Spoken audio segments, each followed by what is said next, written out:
À chaque cycle électoral, rime des revendications. Le processus électoral en cours risque de connaître la même configuration. Comment déjouer ces obstacles et garantir un processus apaisé et inclusif en République démocratique du Congo? La Commission électorale nationale indépendante ainsi que toutes les autres parties prenantes ont du pain sur la planche. Dans ce bateau, il faut également embarquer la population qui manifestement traîne encore les pas dans l'opération d'identification et d'enrôlement des électeurs. On suit avec vous ce deuxième dossier. À 2 semaines du lancement des opérations d'enrôlement des électeurs dans la première ère, des inquiétudes planent sur le processus. Des craintes justifiables, d'autant plus que la centrale électorale projette d'enrôler près de 50 millions d'électeurs. La CENI a prévu 1 mois pour cette opération, avant d'aller dans les aires Est et Centre. Du 24 décembre 2022 au 23 janvier 2023, il y aura identification et enrôlement des électeurs dans les provinces de l'ère opérationnelle 1. Il s'agit de Congo central, Kinshasa, Kwango, Kwilu, Maïndombe, Équateur, Mongala, Nord Ubangi, Sud Ubangi et Tchouapa. Le processus d'enrôlement des Congolais ne répond pas à ces promesses. Sur une projection d'environ 17 millions de personnes attendues et à moins de 2 semaines de l'échéance, seulement plus d'1 million de Congolais sont enrôlés dans l'ensemble des 3 aires retenues à travers le monde. À quoi est donc dû ce manque d'engouement? Est-ce les prémices de cette nouvelle campagne d'enrôlement ou carrément le fait que le processus n'inspire pas confiance? Des questions qui méritent bien des réponses, surtout que plusieurs préalables avaient été évoqués par certaines parties prenantes, mais qui n'avaient pourtant pas reçu une attention de la part des organisateurs. Si Félix Tshisekedi, Martin Fayoulou, Jean-Pierre Bemba et d'autres leaders ont montré l'exemple en s'enrôlant, cela n'est pourtant pas le cas pour le Parti du peuple pour la reconstruction et la démocratie. Dans une sortie médiatique, son secrétaire permanent a déclaré que le parti n'est pas concerné par l'opération d'enrôlement. Nous serons à l'enrôlement lorsque la CENI sera consensuellement montée et comptée et constituée. Le PPRD exige tout d'abord le renouvellement du bureau de la Commission électorale nationale indépendante. On ne reconnaît pas cette CENI. Je vous ai dit que la CENI a pour mission de garantir les intérêts des uns et des autres pour une surveillance mutuelle. Mais nous, on ne peut pas, je vous le dis maintenant officiellement, nous attendons l'enrôlement lorsque la CENI sera inclusive. Du coup, c'est le même tableau qui se présente avant chaque cycle électoral. Autant de revendications, parfois non prises en compte par les organisateurs, avec comme finalité des élections dont les résultats ne font pas l'unanimité. Pour changer le cours des événements, toutes les parties prenantes au processus électoral devront jouer leur partition. De la Commission électorale nationale indépendante au Parlement, en passant par le CESAC, le gouvernement, la Cour constitutionnelle, les partis politiques, les confessions religieuses, la société civile et voire le corps électoral. La centrale électorale en organisant techniquement bien toutes les étapes du processus, le gouvernement comme principal financier des élections, le Parlement comme législateur doit doter la CENI des lois impersonnelles devant l'aider à mieux organiser les scrutins. La RDC, après 3 cycles électoraux, est considérée comme l'un des exemples de démocratie en Afrique. Et ce, pour avoir tenu des élections libres et régulières depuis 2006 et entrepris certaines initiatives de bonnes pratiques démocratiques. Mise en place d'institutions et d'espaces d'interpellation démocratique. Cependant, le pays traverse une crise multidimensionnelle, entraînant des conséquences néfastes sur la vie des populations et des institutions de la République. La persistance de cette crise a contribué à réduire la confiance entre la population et l'État, à cause notamment du déficit de gouvernance, de la corruption, du sentiment d'impunité et de la persistance de l'insécurité, surtout à l'est du pays. Des premières élections de 2006 aux plus récentes, le constat est qu'il n'y a jamais eu d'afflux vers les urnes, bien que beaucoup de moyens techniques, financiers, logistiques et humains ont été déployés pour cela. Ces statistiques sont très inquiétantes et constituent de mauvais indicateurs pour une démocratie active, dynamique et inclusive. En effet, la participation permet de mesurer le degré d'adhésion des citoyens au processus électoral. C'est un moment important, ça signifie que nous sommes maintenant dans la ligne droite vers les élections de 2023. J'invite la population à faire comme moi. Les citoyens perdent de plus en plus l'intérêt pour la chose publique, et particulièrement pour les élections qui sont pourtant un droit et un devoir citoyen. Or, il est important de participer au choix éclairé du candidat qui aura la charge de conduire la destinée de tout un peuple durant tout un mandat. Beaucoup de personnes estiment que le jeu est joué d'avance et ne croient pas en la transparence et la crédibilité des processus électoraux. La culture démocratique et l'esprit de citoyenneté ne sont pas suffisamment ancrés. Tout ceci est consécutif au système de gouvernance politique peu inclusif et fédérateur, posant ainsi toute la problématique de la légitimité de certains élus. L'analphabétisme et la pauvreté constituent également des facteurs de la faible participation aux processus électoraux. Le paradoxe, des jeunes, tout comme des femmes dans leur grande majorité, sont utilisés par les partis politiques pour aider à mobiliser l'électorat et battre campagne contre quelques récompenses de distribution de pagnes, de t-shirts, d'organisation de matchs de football et de festivités. Cette situation est d'autant plus effrayante lorsque l'on sait que les jeunes qui constituent l'avenir d'un pays auraient pu recevoir des formations appropriées en politique et citoyenneté afin d'être des acteurs actifs de processus électoraux. Après cette opération, il faut prévoir une série de mesures complémentaires pour maintenir une bonne dynamique en vue de favoriser une participation massive lors des élections. Des campagnes d'information, d'éducation à la citoyenneté et de communication à travers différents canaux doivent être conduites. Les partis politiques doivent également assurer la formation de leur électorat, y compris les jeunes sur l'importance des élections, les techniques de communication en public, la vie politique, l'histoire des hommes politiques célèbres en vue de susciter leur intérêt. Des panels de discussion avec les jeunes, mais également d'imminentes personnalités politiques et universitaires pour le partage d'expériences qui constituent également des pistes à explorer. J'espère que, Maître, vous ne faites pas partie de ceux qui sont réticents par rapport au processus électoral en cours. Vous avez déjà fait enrôler? Je me suis fait enrôler il y a 48 heures. Je ne suis pas réticent, je suis inquiet. Vous savez, l'une de mes premières expériences dans les institutions de l'État, c'était d'avoir été le numéro 1 de la CEI à l'époque, à l'époque de 1+4 pour les premières élections dans le Bas-Congo. Donc la question électorale me tient d'autant plus à cœur que j'ai été parmi les artisans de leur mise en œuvre dans ces pays. Et donc oui, je suis inquiet. Je me suis fait enrôler il y a 48 heures au Collège Saint-Joseph où j'ai eu à étudier mes études secondaires, je les ai passées là-bas. Et je constate que nous aurons des sérieux problèmes. C'est-à-dire quoi? Les gens se font enrôler on est encore au début du processus. La CENI nous garantit qu'on sera dans le délai. On est au début de rien du tout parce que c'est la 4e fois que nous avons le processus d'identification et d'enrôlement. Et pour toute personne qui a un minimum, même pas d'expertise, d'expérience sur la question, on sait que c'est un processus très chronophage. Et là, la CENI s'est donné un défi. C'est en 3 mois d'enrôler 50 millions d'électeurs. Et en répartissant sur 3 aires opérationnelles, 1 mois, donc 30 jours par aire opérationnelle, comme on l'a commencé. Et elle espère avoir au moins 16 millions, 15 à 16 millions. Donc au bas mot, 550 à 560 000 électeurs par jour par aire opérationnelle. Ce qui n'est pas le cas dans les centres. D'abord parce qu'ils se heurtent à un problème. Ici, on n'a pas encore un problème logistique sérieux. On a d'accessibilité, c'est pas comme quand on va se déployer en Équateur, dans les fins fonds des villages, à Manono et dans les milieux reculés.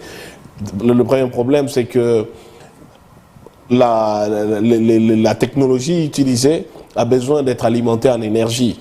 Donc déjà, on doit faire l'impasse sur l'électricité. Et on utilise quoi? On va utiliser les panneaux solaires.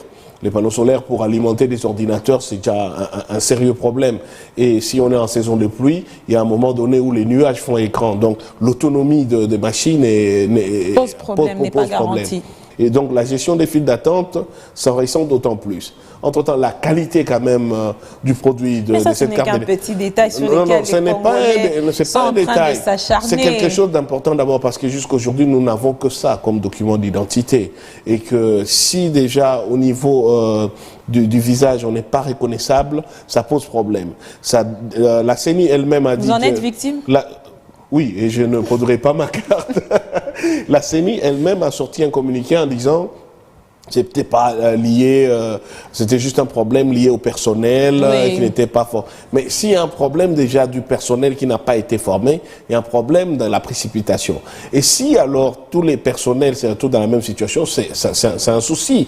Ou alors, c'est qu'en réalité, nous n'avons pas la machine telle qu'élaborée et achetée. Vous voulez encore parler de détournement? Nous avons un problème de qualité, mais ça pose problème, madame. Ça pose un sérieux problème. Vous insinuez quoi? Une carte, la CENI nous a amenés dans une polémique inutile, personne n'y était. C'est pas que la photo soit noir-blanc, les photos noir-blanc ne nous posent aucun problème.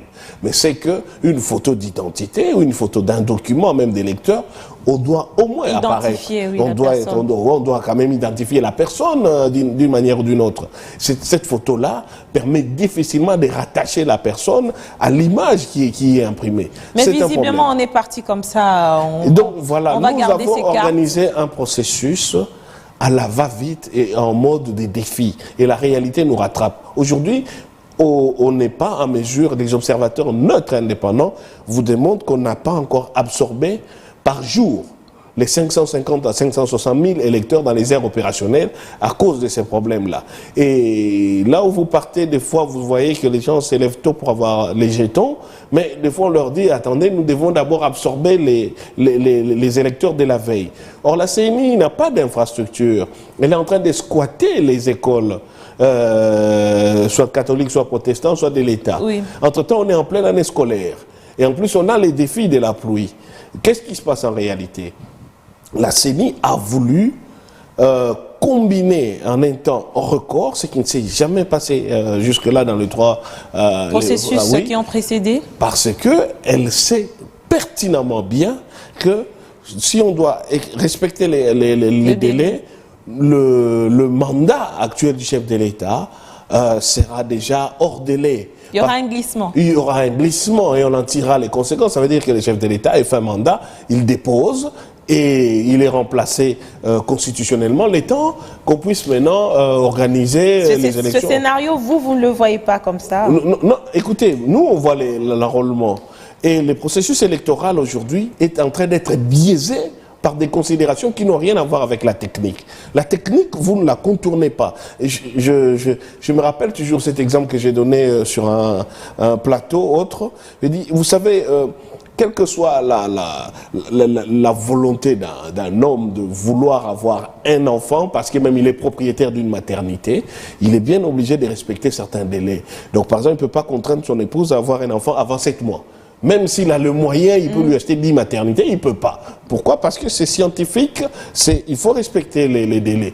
Et aujourd'hui, par exemple, pour l'enrôlement, tout le monde le sait, que si vous voulez absorber dans les 50 millions d'électeurs, vous ne pouvez pas prétendre que vous le ferez en 3 mois. Mais en termes de consensus, ça c'est sur le plan technique, on est tout à fait d'accord avec vous qu'il y a des soucis, mais sur le plan politique avec cette histoire de consensus, ça c'est quand même un cycle qui nous rattrape toujours à chaque fois qu'on doit organiser les élections. Malheureusement. Malheureusement. Qu'est-ce qu'il faut faire? Il y a déjà des voix qui s'élèvent pour dire qu'elles ne sont pas partie prenante, par exemple, au processus, les PPRD l'a dit. Il y a d'autres voix aussi qui dénoncent déjà certaines irrégularités ou qui entrevoient, qui se projettent dans l'avenir pour dire qu'avec ce qui est en train d'être fait, vaut mieux ne pas participer. Est-ce que cela ne biaise pas en fait la crédibilité de nos élections? 4 fois, il faudrait quand même grandir. On est en train d'ancrer notre démocratie, mais de quelle manière? Malheureusement, oui, parce que chaque fois que les gens se trouvent en position de pouvoir, ils préfèrent le forcing. Les élections, on les veut libres, démocratiques, transparentes et apaisées. L'un des éléments de l'apaisement, c'est qu'on doit tous se mettre d'accord sur les règles du jeu et que nous puissions permettre que sur les plans qualitatifs, tout le monde soit rassuré que nous jouons selon les mêmes règles. Or, le problème, est bien celui-là. Lorsque les modalités de désignation des animateurs a déjà posé problème, donc il y a eu une suspicion. Donc la CENI s'est déjà retrouvée dans une situation de suspicion légitime dans le fait qu'on la voyait en train de courir pour un camp précis. À l'intérieur de la CENI, Madame le rapporteur avait adressé une correspondance au président de la CENI. Mais il n'y aurait pas forcing, on n'aurait peut-être pas cette CENI. Non. Maintenant, c'est ça. Maintenant, les choses nous rattrapent. Si le rapporteur écrit au président de la CENI pour lui dire que la manière dont vous avez organisé cet enrôlement, à notre insu, et d'ailleurs sans associer la plénière ou le bureau, va nous mener dans une situation catastrophique, et nous y sommes, c'est un problème. L'Église catholique et l'Église protestante, en dépit du fait qu'ils avaient contesté les modalités de désignation de Denis Kadima, sont partis le voir pour lui dire on va vous aider, vous accompagner pour que vous fassiez au moins les choses correctement. Donc, pourquoi donc vous aider à gagner vos moyens d'indépendance? Moi qui vous parle, j'avais contesté les modalités de désignation de Denis Kadima. Mais il m'arrive de monter au créneau, et sur Twitter ou dans les médias, lorsque, par exemple, les ministères des Finances essayent de mettre la CENI sous tutelle, y compris dans les processus de commande du matériel électoral. La CENI est indépendante sur les plans techniques, constitutionnels, et donc elle ne peut pas, y compris financièrement, subir les pressions de l'exécutif, malheureusement. Or, aujourd'hui, qu'est-ce qui se passe concrètement? En ayant voulu mettre la question du processus électoral en l'hypothéquant ou en l'appariant à la situation de la durée du mandat des chefs de l'État, nous nous sommes retrouvés dans une situation où les politiques sont mis devant les faits accomplis. Et donc le consensus n'est plus trouvé. Certains politiques disent nous devons d'abord clarifier. À un moment donné, vous allez faire l'enrôlement au forceps, vous serez obligé peut-être de prolonger les délais. Ça va avoir une incidence sur les calendriers électoraux. Oui. Est-ce que nous devons attendre quand nous allons arriver devant cette situation pour nous parler? Ou bien il faut déjà, maintenant que nous constatons que le navire est en train de chavirer, de voir comment redresser la barre. Est-ce qu'un dialogue est en vue? Ben, écoutez, de toute façon, il dialogue tout le temps. Hein. Peut-être pas de manière formelle. Quand il lance les communiqués, les autres écoutent, ils se parlent. Mais maintenant, c'est que, soit certains se disent, et c'est là où c'est que moi, je désapprouve, parce que c'est la population qui en pâtit. Soit certains se disent, bon, on attend quand ils vont vraiment couler pour qu'on se parle, soit les autres se disent poussons jusqu'au bout, et à un moment donné au moins on va dire que ce n'est pas nous, ce sont eux qui réclament le dialogue. C'est une erreur, parce qu'une réalité est l'expérience de 2005-2006 quand on a organisé l'enrôlement et celles qui s'en est suivi, même si elles ont baissé qualitativement, ont démontré qu'on ne peut pas les faire dans les 3 mois. Et aujourd'hui, de toute façon, tout le monde remarque qu'on ne va pas absorber 550 000 à 560 000 électeurs par jour dans les aires opérationnelles. Mais au moins, on aura élection en 2023. Ça dépend de ce que vous appelez élection. L'élection, ce n'est pas juste mettre les gens en file d'attente, aller déposer un bulletin dans l'urne ou bien appuyer dans un bouton. L'élection, c'est un processus de l'exercice de la souveraineté d'un peuple. C'est le seul moment où vous, moi et n'importe qui, y compris les chefs de l'État, nous sommes vraiment à égalité parfaite. Nos voix s'évalent. C'est une voix pour chacun. Les chefs d'État n'en ont pas 10, vous n'en avez pas 50, et moi, je n'en ai pas 3. Une voix, nous tous. Donc, c'est un élément important pour savoir, c'est là où nous sommes vraiment unis en tant que citoyens d'un pays. Et si nous continuons à mépriser cela, à décourager notre population, c'est les risques d'implosion de ces pays. Les gens pensent que c'est toujours la balkanisation viendra de l'extérieur. Oui, la guerre à l'Est. Non, c'est une erreur. À un moment donné, c'est à l'intérieur quand les gens auront constaté qu'à 4 reprises, nous ne sommes toujours pas parvenus à comprendre qu'il faut sauvegarder l'unité. Mais vous pensez qu'à 4 reprises, nous ne faisons toujours pas asseoir notre démocratie de manière crédible? En dépit, et ce n'est pas faute pour notre population d'avoir payé les prix forts. Notre population a payé les prix forts en 2015, notre population a payé les prix forts lors des manifestations de 2017-2018, mais au tournant, au lieu de récolter les fruits du sang, c'est toujours des politiciens roublards qui l'ont roulé. Et cette fois-ci, ça ne peut plus être la même chose. C'est pourquoi je vous dis, les élections, ce n'est pas juste le fait de nous aligner en file d'attente, c'est d'être sûr que ce qui sortira des urnes, c'est exactement ce que les gens en file d'attente ont manifesté. Maître Hervé, on va prendre le dernier dossier du jour. Il y a beaucoup à dire sur cette question des élections.